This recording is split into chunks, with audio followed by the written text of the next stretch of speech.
ये कहानी एक छोटे से गांव में रहने वाले एक गरीब किसान की है जिसका नाम रामू है।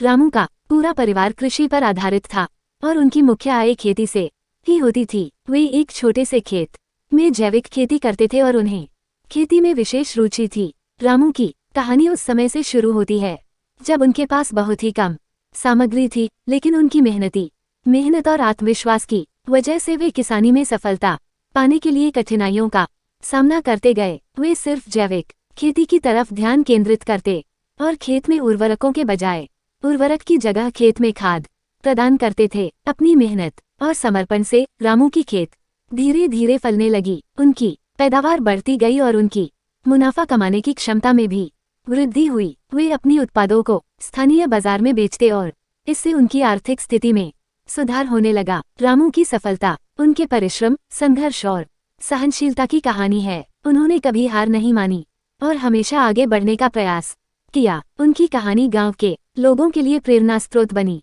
और उन्होंने दिखाया कि छोटे सपनों को हकीकत में बदलने का सबसे महत्वपूर्ण कदम है मेहनत और संघर्ष। इस कहानी से हमें ये सीखने को मिलता है कि सफलता पाने के लिए धैर्य और परिश्रम अत्यंत महत्वपूर्ण होते हैं, चाहे आप किसी भी क्षेत्र में हों। रामू की तरह हमें भी अपने लक्ष्यों के प्रति पक्षपात नहीं करना चाहिए और निरंतर प्रयास करते रहना चाहिए, चाहे समस्याएं कितनी भी कठिन क्यों न हो। कहानी अच्छी लगी तो चैनल को लाइक कर देना